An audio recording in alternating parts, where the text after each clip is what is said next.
Welcome to Season 2 of the Erotic Realm podcast. I'm Em, a sexologist, erotic psychology researcher, and nerd obsessed with psychosexuality. I'm also a 24/7 kinkster. You can find everything I'm doing at psychologyofdesire.com. And now for today's episode. The following conversation explores dominance not as cruelty or spectacle, but as ritual, authority, and emotional mastery. In this conversation, I'm joined by Dominatrix Rin, professional dominatrix and owner of the Red Cathedral.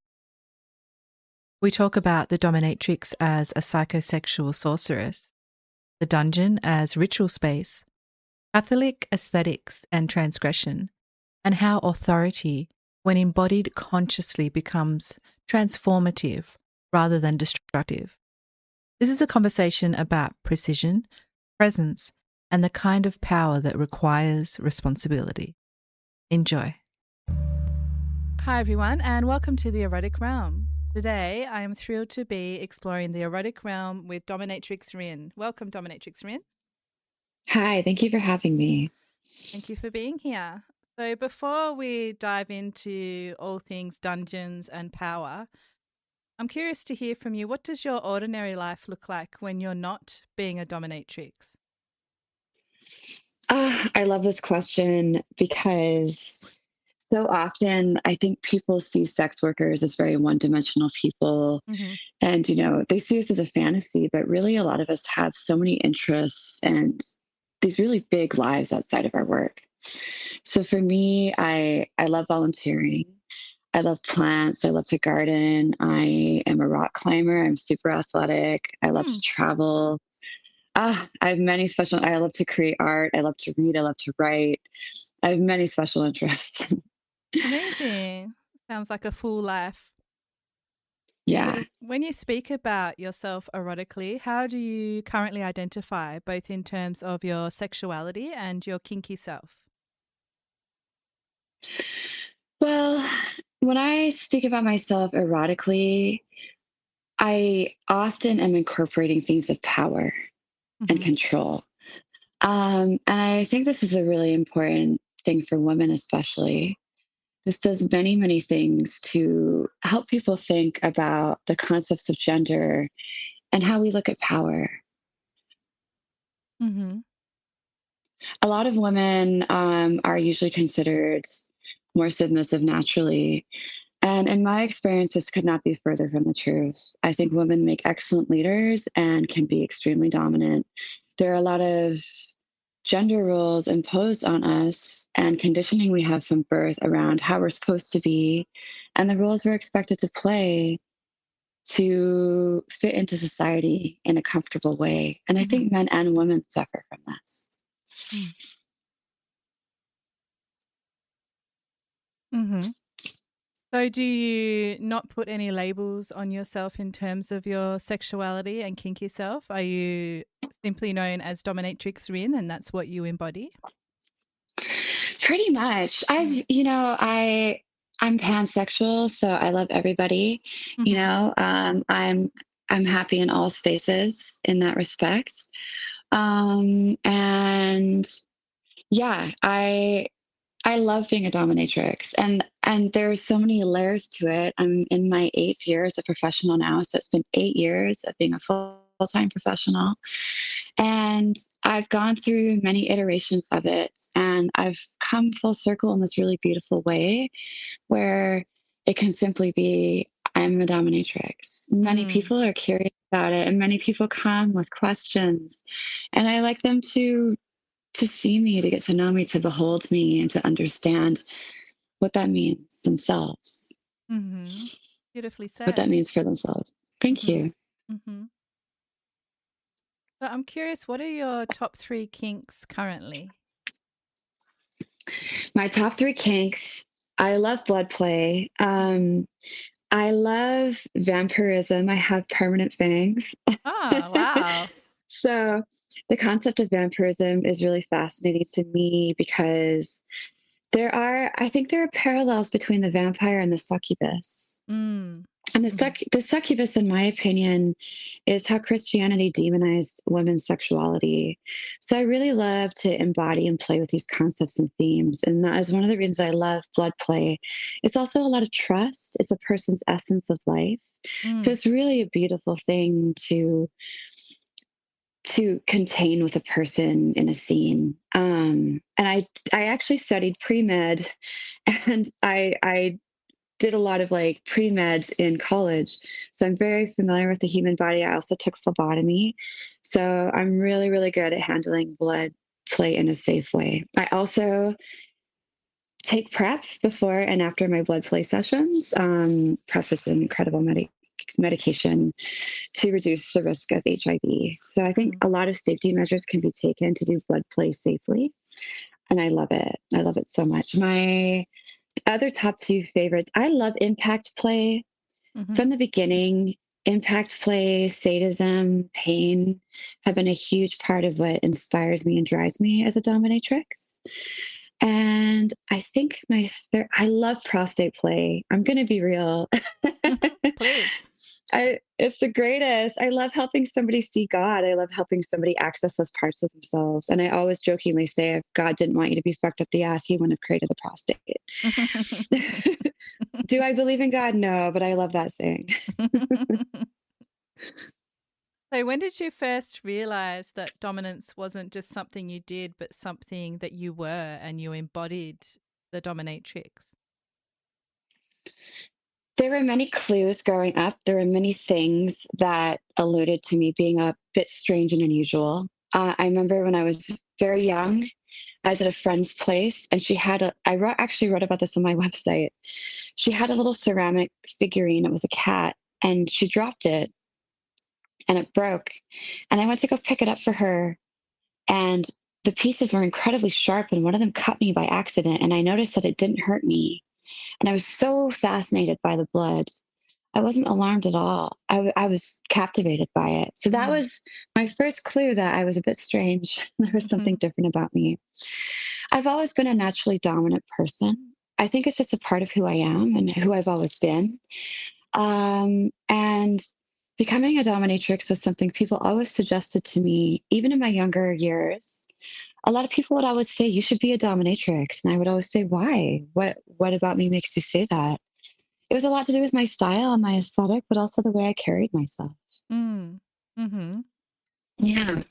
And how did you take the leap into being a pro dominatrix? Was there a particular event that made you go, okay, yep, I'm doing it? Or was it a gradual process? Honestly, I needed money. That's what it boils down to. Mm-hmm. I was in college and I was studying. I did many things in college. So like I said, I did pre-med, I did psychology, I did neuropsychology. I specialized in some things like microscopy. And when I was studying all of this, I needed money. And I was a bartender at the time. And every place I'd ever bartended, every job I'd ever had, even simply just existing and walking down the street, I was always sexualized. I always experienced so much harassment. Mm. And so when I decided to try this line of work, some friends were already doing it. They told me where to go, who to connect with, and how to get started. I I realized that I was being sexualized without my consent and harassed without my consent constantly. And in this field, becoming a pro dom, I could consent to it and Mm. make way more money. So it worked out very well for me. Mm. And what was that first day as a dominatrix like? Did you walk into the space and feel like you were home? Were you anxious and nervous and it took a while to arrive in the space? What was happening for you on that first day? My first day was terrifying. I worked at a house. A lot of people might not be aware of this, but in certain cities, there are houses where if you want to become a pro dom, they'll interview you. And if they decide they like you, they'll put you on the schedule. And some of these houses have very little to no training. So I went to an interview at this house. It was located in Richmond, California, and it was called Fantasy Makers. And the person who interviewed me was lovely. We're still friends to this day. And she learned about my background in college. So she said, okay, so you can do this safely. You've worked in laboratories, you know how to keep spaces clean, how to prevent cross contamination, you know how to make sure the client doesn't go to the hospital. I think you're ready. And they put me on the schedule immediately. And I was terrified. I was very scared. And my first client, I didn't know what to do, really. I mean, I kept getting booked and I kept learning a little bit more each time. And this, because it was a house and you would show up for your shifts, you know, if on the slower days, me and all the other DOMs would sit around the table and talk about our sessions, about the things we've learned, about what was what red flags to look for, where to build your website. It was really like a dominatrix round table every Mm. day and a skill share and almost like a salon in a sense. We would just sit and talk about these crazy stories, talk about the crazy session we just had, talk about the weird messages we get in our inboxes. And it was really beautiful. It's a non-conventional way to learn. I mean, we definitely didn't have a head dominatrix teaching us the ropes. We kind of had to Mm. figure it out. It was quite anarchistic, but because I live in California in the Bay Area, and there were several houses that operated like this, it really created this kind of unique and holistic style of dominatrix, where a lot of the pro doms out here now have a holistic approach. It's still very brutal. It's still very sadistic, but we didn't have the formal training. So it's very interesting. Mm. Uh, yeah, Mm. That sounds it amazing. I've created never heard of that before. Yeah. it created something very unique. And you know, Mm. many of us were in the same situation. You know, we were all doing survival sex work, trying to make ends meet. And for me, the first ever session I had was beautiful, honestly. It was me and two other DOMs, and it was a gentleman who wanted us to be a coven of witches and kidnap him. And he wanted us to put cigarettes all over his body and piss all over him.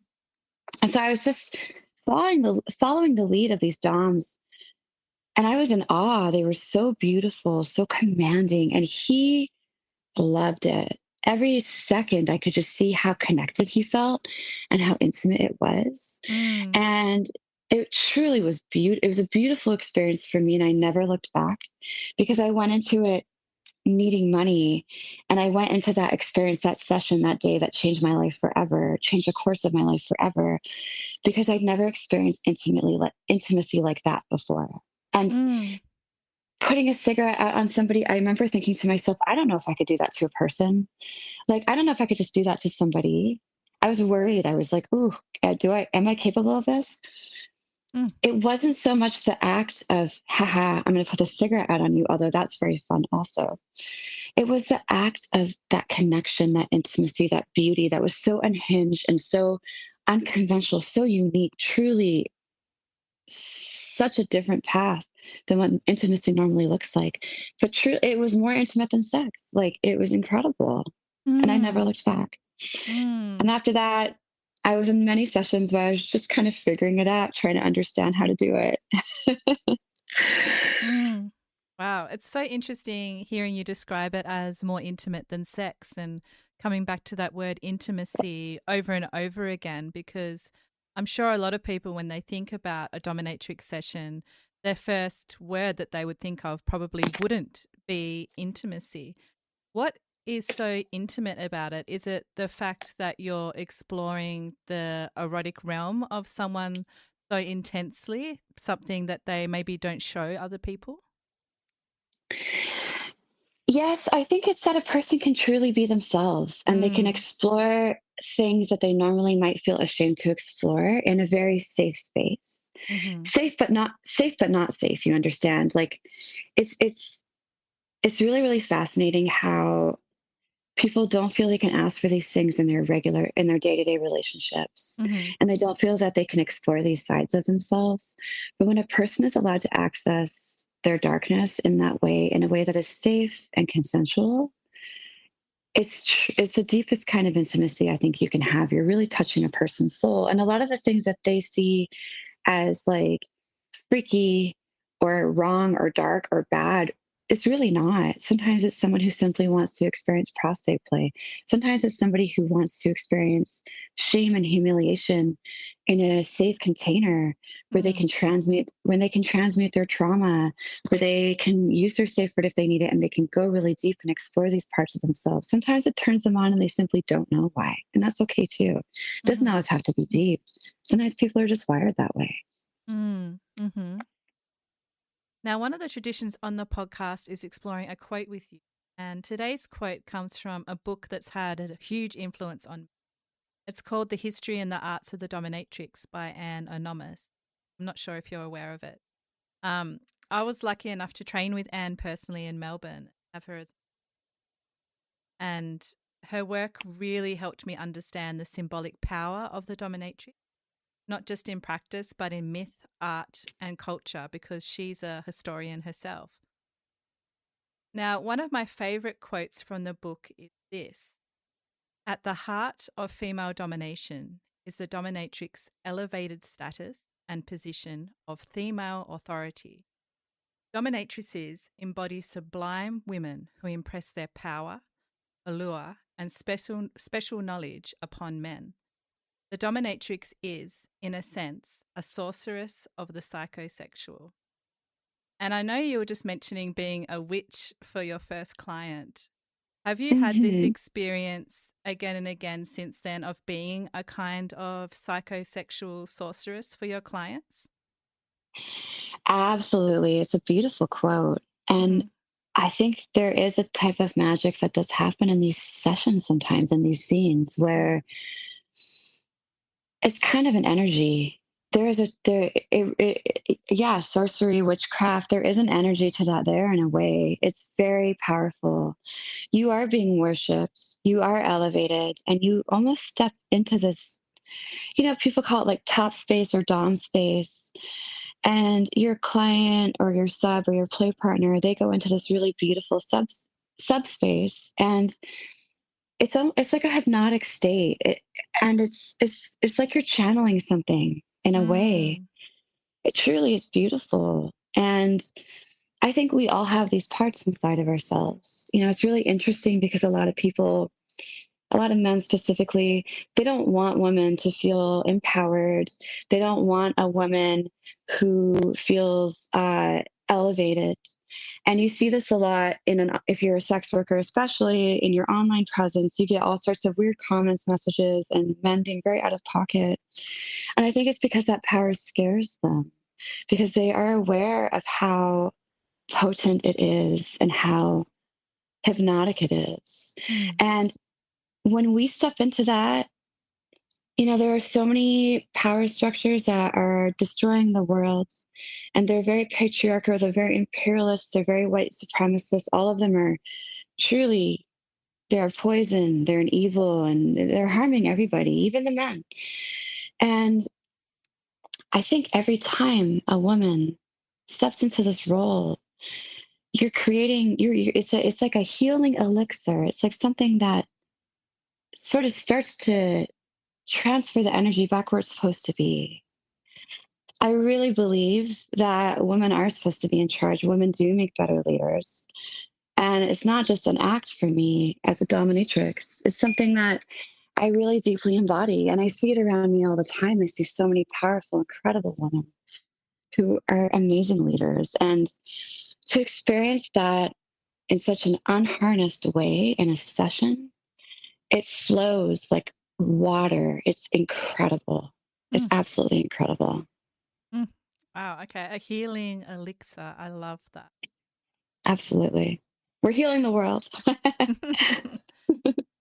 And you talk about how women make great leaders. I'm curious, has your training as a dominatrix and all of your experiences allowed you to be a better leader in your life in general? Absolutely. I think that as a sex worker, as a dominatrix, and as a person who loves to do community building, I love to throw events, I love to throw parties. It's taught me a lot about how to balance the role of power and control and authority, but also humility. when it comes to true leadership, and understanding that humility doesn't actually dissolve your power. It makes you more powerful to understand what it takes to listen to people, to understand their needs, to understand what they want. And I think it's helped me create a really good balance in that way. I love that focus on humility. Wow. Yeah. It's not really a weakness. I think a lot of people see humility as like a weakness or their fortress. It's like your ego is a fortress, and the humility means the fortress will crumble and the enemy can enter. But really, humility is like the cement between the stones, where, or perhaps humility is a thing that creates a flexibility to the building, so it doesn't fall if there's an earthquake. It can bend and sway as needed. Very well said. You mentioned that you're hosting events in the places that you live in. So you split your time between Berlin and San Fran. How do these I two do. cities, how do they compare in terms of their kink scenes? I've only been to Berlin. I haven't made it to San Fran yet. Well, let me know if you come through the Bay Area, because it's lovely. Berlin is still a city that I'm getting to know. Berlin is a very new city to me still. I've been coming to Berlin on and off for years. But living there is, of course, very different than spending a week there or a weekend there. And so I'm still getting established in the community out there. I would say that in the Bay Area, California is incredible. The scene we have out here is amazing. It's very queer friendly. I love it so much. I think that California is getting really good about being welcoming to sex workers and dominatrixes in all kink spaces. It's not always the case, unfortunately, even though it should be. It should be obviously the standard that a dominatrix is a huge part of the BDSM community. I think the Bay Area has so many people that are deeply interested in exploring these types of parties and connections. And some people come live here because they're really interested in that. A lot of clients will come here because they're on vacation and they want to see a dominatrix and they want to experience that. So it's a very well-known place for BDSM and for kink. And so is Berlin, of course, which is a huge part of the draw for me. So I think the party culture in Berlin is really incredible. The parties there are very uninhibited. Berlin is very famous for that. Personally, I am sober, so I don't mind being around a lot of drinking and drug use. Of course, I've been sober for a minute, so I'm quite familiar, and it doesn't bother me too much. Though when I throw parties and events, sobriety is important to me. When I throw a play party, people have to be sober or at least exhibit sober. If they seem too intoxicated, they're asked to sit and enjoy the rest of the event, but they're not allowed to play, because there's a concern for me around consent. I will say in Berlin, I've never witnessed anything to me that looked out of line, because if I did, I would step in and let security know. So it seems Berlin has a good handle on that. I think the culture there has been like that for a long time, and they have a good handle on how to manage that. I love the clubs. I love Kit Kat Club. A lot of the clubs have dungeons and play spaces, which I find very welcoming and accommodating. I love Berlin so much. It's a fun place. Yeah. You own And work-wise, oh, go ahead. No, yes. Work-wise, I think I'm very established in California, so I'm very used to how it works out here.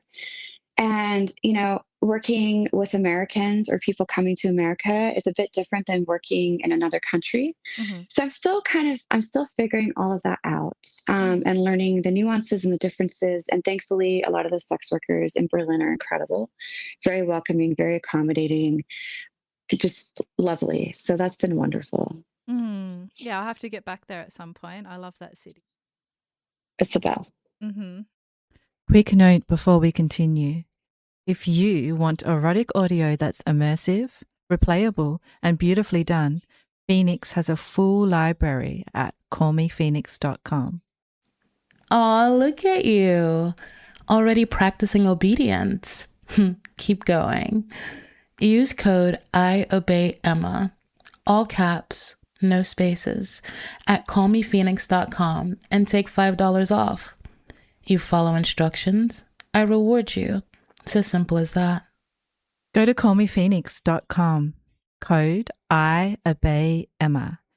Gets you $5 off any audio. Link is in the show notes.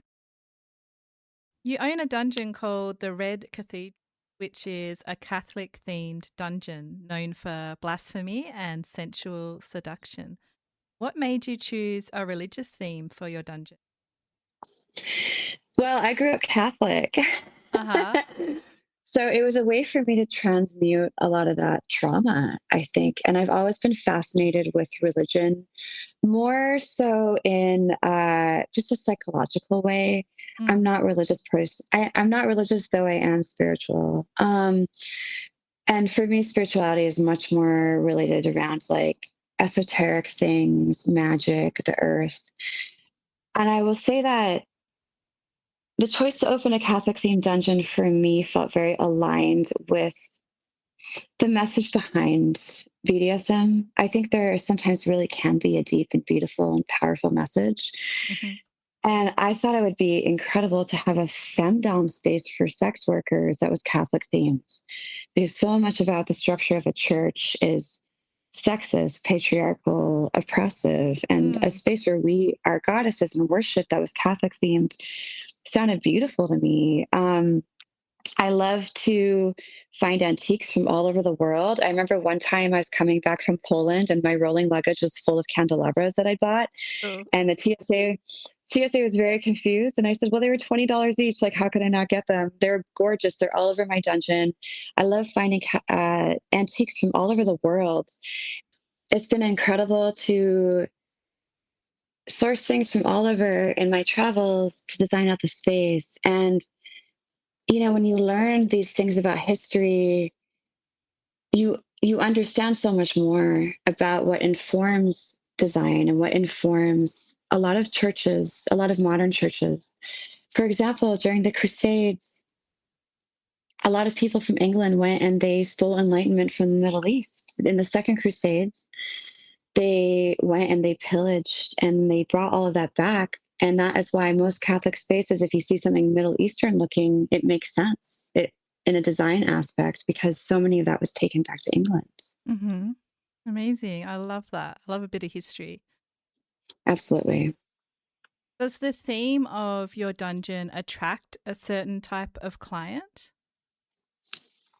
It does, but it doesn't. It's interesting. I do get people occasionally asking for blasphemy scenes. Mm-hmm.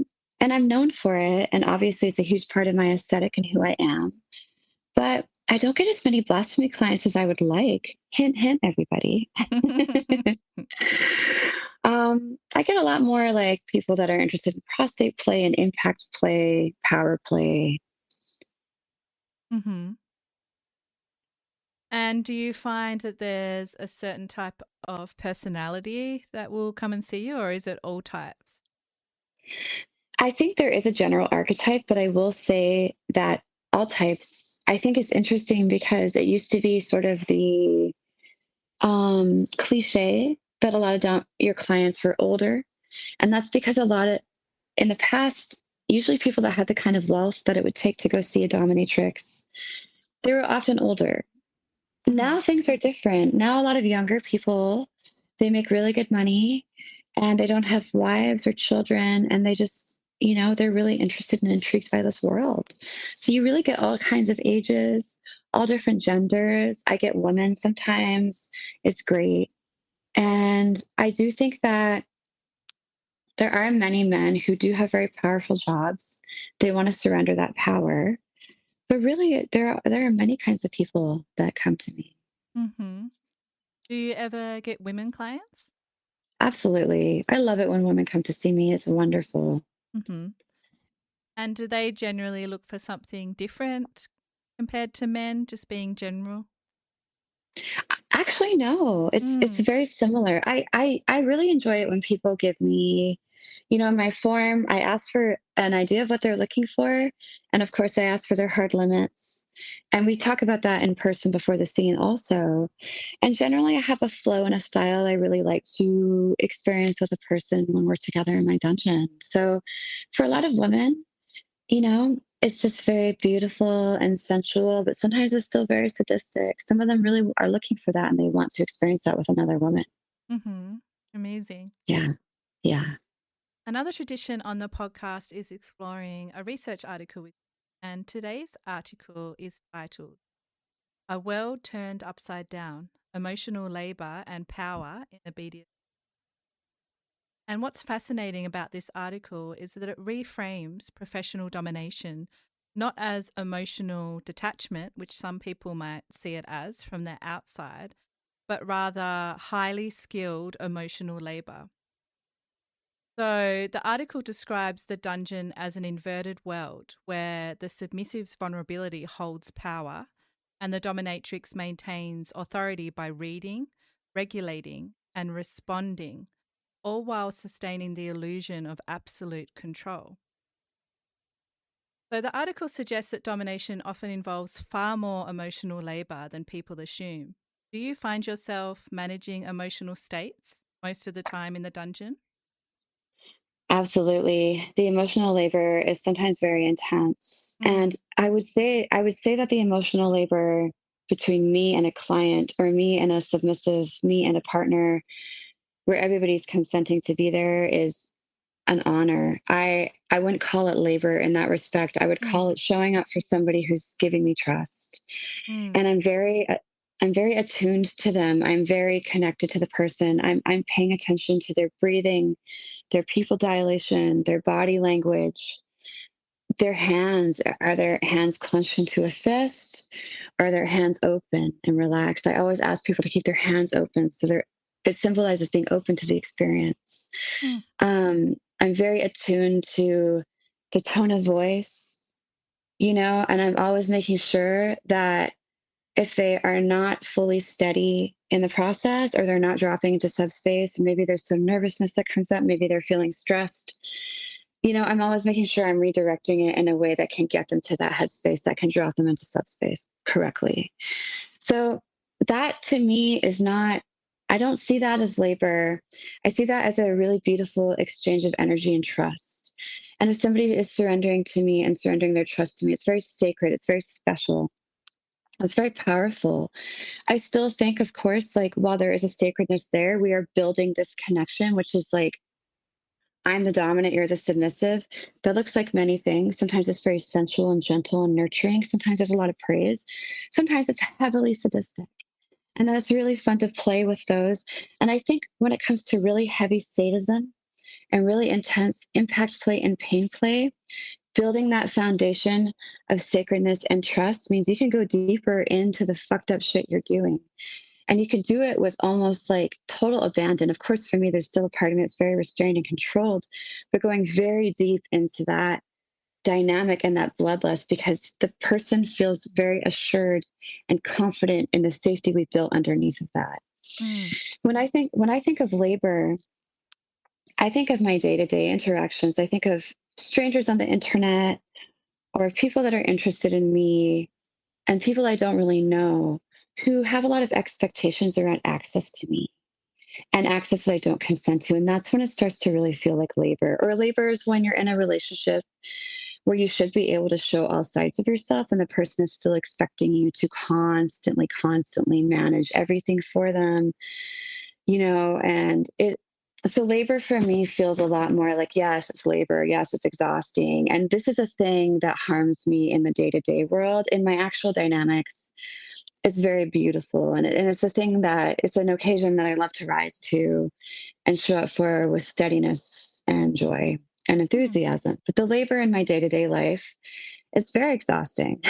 I always mhm, say the worst part about sex work is the way that we're treated by people. It's the way that we're treated in our day-to-day lives. And while not every client is perfect, generally I've been very fortunate and very lucky. And a lot of my clients treat me extremely well.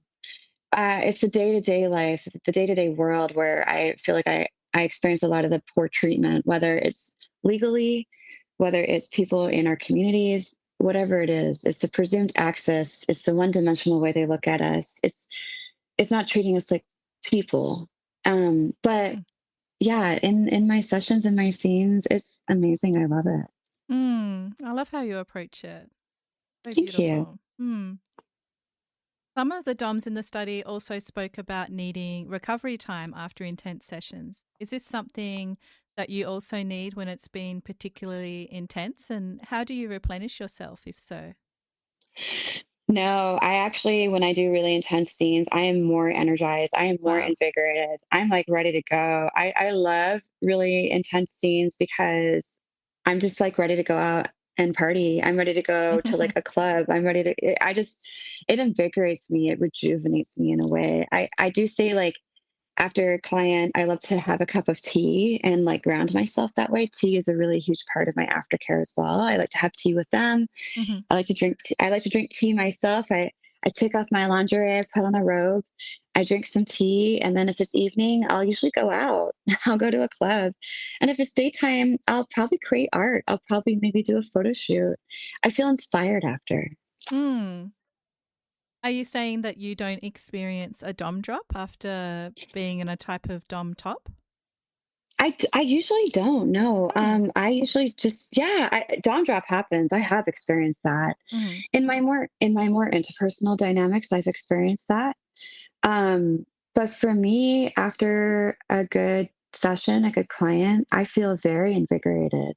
The drop I experience is more, it's kind of an elongated drop. It's more like the years of me doing this as a professional and the ways I've had to protect myself, the ways I've had to hold boundaries in community, in the world, and restrict access. I can feel a sense of drop in that way because it can be very exhausting how people treat you.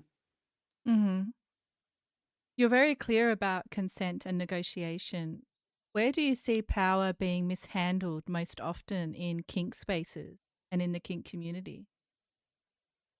I see this mishandled very often. I see it mishandled a lot in dynamics where the man is the dominant, but I will say I've seen it with women too, of course. But generally, it's a person who is only there for their fantasy and they don't care about the person that they're playing with. And so consent is a really huge part of it.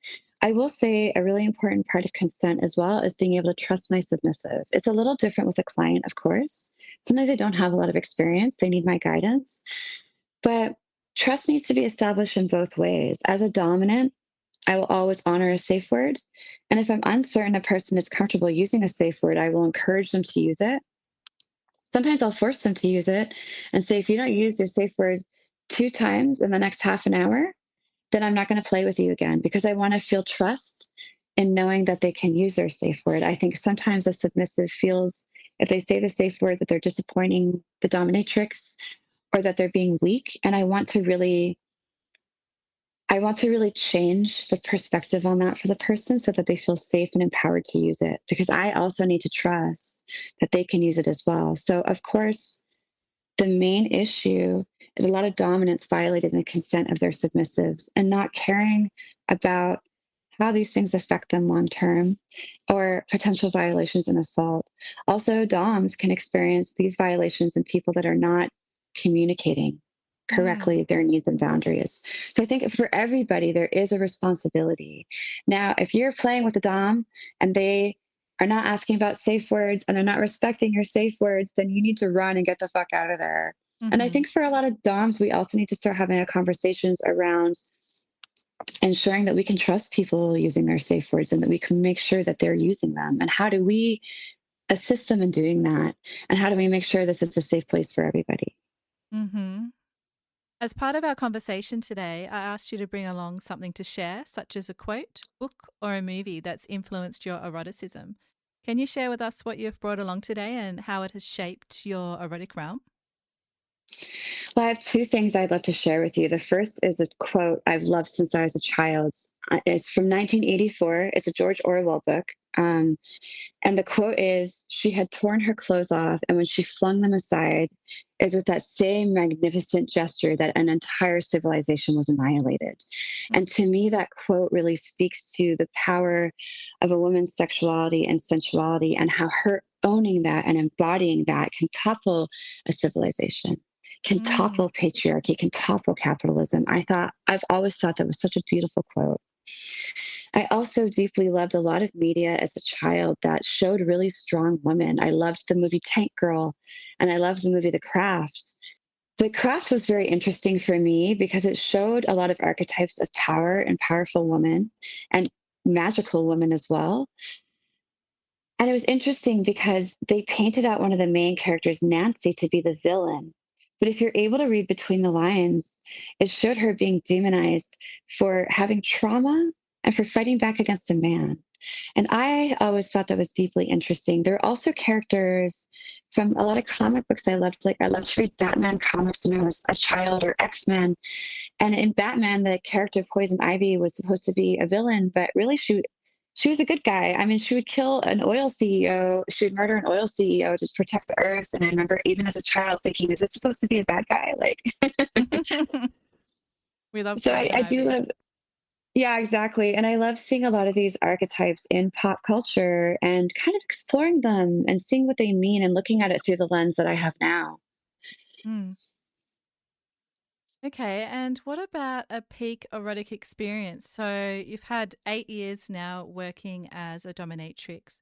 Do you have a particular memory or two from this journey as a dom that comes to mind when I ask you about a peak erotic experience? I can think of so many. Um, And I remember earlier in the podcast, I talked about my first ever client and how he was so excited and ignited by the experience. It was so intimate. It was truly beautiful. Um, there are probably hundreds of moments where I really stepped into my power in these situations. And every single time it was riveting and enthralling for me to feel that, to have that course through me in such a powerful way. One, there are some that I really enjoyed. Okay, one in particular, I remember I did a session with a client, and it was only impact play. And I've always loved impact play. I've always deeply enjoyed it. I love how much the other person responds to it and how much they enjoy it. It's beautiful. And I remember after the session, my underwear was soaking wet. And I was like, wow, this really gets me going. There was no other erotic aspect to it. It was simply sensual impact play, but I loved it. Mm. Another thing for me, I it's erotic in a very intimate way as well. And it's not so much about, oh, this is hot, it turns me on, it makes me come. It's erotic in a very tender and special way. I love doing gender play with people, and I love helping them come out of the closet, sometimes helping them realize that they're trans. That's really, really special and life changing for both of us. Yeah, erotic experiences for me. Sometimes it's just you get the right client, you have the right chemistry, and you both connect so, so, so well. You just leave it feeling like you had an incredible yeah, and I think a lot of the peak erotic experiences for me just come from that sense of connection. It's not so much like physical, although that can be really sexy and hot also, but there's this deep sense of connection. Mm. I love that. Okay, so that's something from the past. What about the future? What's something in your erotic future that you're looking forward to? This year, I'm really excited this year, despite the world feeling so intense and so awful in so many ways. I think a lot of us are now focused on building. And for me, building my career and taking it to the next level is really looking like opening a dungeon in Berlin, Wow. producing more events, producing events on a bigger level. I throw play parties in my dungeon, but I want to start throwing bigger parties, with a capacity of hundreds of people. I want to start throwing events that really embody, they not necessarily a specifically sober event, but a place that welcomes sobriety and contains that and holds space for that. A space that has performances that are done by sex workers, where sex workers are not amused behind the shadows and behind the curtains, but step into the light and can be truly worshipped and appreciated for who they are. And really want to do more. I love to write. I want to do a lot more writing. I'm going to do a lot more like cinematography. I want to direct like really beautiful, compelling, artistic pornography and femdom porn that tells a story. I'm really excited to like expand in that way. That all sounds incredible. And your events that you're planning to hold in Berlin and do more of sound amazing. It's one of my erotic goals to come to one of them, actually, hearing you and what Thank you're creating. you. So if someone's listening and they're feeling drawn to being dominated, but they're afraid of their own desire, what would you want them to understand about being dominated? I want them to understand that it's the surrender elevates you, and to step into these experiences and to allow yourself to explore these dynamics, it truly will elevate you spiritually, mentally, emotionally. You're going to be face fucked in your soul, and it will be the best thing that ever happened to you. And what are you waiting for? Life is short. Go get it. Beautiful. And finally, if you had to describe your erotic self in one word right now, what would that word be and why? I'm such a yearner. I'm such a romantic. I'm such a lover. So I think like romance, like my erotic self is really tied to a lot of that. It's really tied to the idea and the concept of a love story, of sensuality, of like how beautiful all of that is. And I bring a lot of that energy into my BDSM. I also love the darkness. I love the grittiness. I love the unbridled sexuality and passion. My erotic self right now is a person who is in a stage of transformation, who is continuing to grow despite the ever changing current of the world and how much conservative culture is sweeping the world, unfortunately, globally. It's pushing people back into more conservative values, and it makes it harder to be a woman, harder to be a sex worker, harder to be a person of color, harder to be anybody who's not a cis white man. And so it's a very challenging time. And the more I step into the power of my sexuality and sensuality, the more I am resisting that. And I see that as a beautiful act of resistance. So where can people find out more about you and your wonderful offerings? You can just Google Dominatrix Rin. You'll see many links. I have social media profiles. Of course, my Instagram got deleted, so I'm building that back up again. But you can find me on Twitter. You can find X. You can find me on Blue Sky. You can find me on Instagram. My website at www.xxrin.com is a great way to find me and book a session with me. Yeah, and I can't wait to build and grow all of that more. I'm always trying to get better at technology. My talent has always been in person. I love the connection of being in person and hosting events in person and seeing a client in person. The online thing is something I'm really working towards growing and flexing that muscle. So I've always had a bit of a resistance to technology, but I'm trying to really grow through that and get better and understand that it's the future, and like, how can I ethically work with technology to grow my brand and to find you and to connect with you more. Well, I wish you well in that growth. And Dominatrix Rin, I'd like to thank you for this conversation. You've shown that dominance isn't about cruelty or control, but more so about presence, precision, and care. And it's been a real pleasure exploring the erotic realm with you. Thank you so much. It's an honor to be here. Thank you. Thank you again. I'm Em, and this has been the Erotic Realm podcast. Thank you for listening to the Erotic Realm. If this episode stirred something in you, please take a moment to follow the show, leave a rating, or write a review on wherever you're listening. It helps more people find the show and brings visibility to this deeper conversation about eroticism and self-understanding. I'd also like to invite you to dive deeper into the psychology of desire, including my writing, research, and upcoming courses over at psychologyofdesire.com. This is where I release the Psychology of Desire case files, behind-the-scenes thoughts, and intimate reflections every week, plus more. Until next time, stay curious, stay embodied, and keep exploring. Also, as always, stay perverted.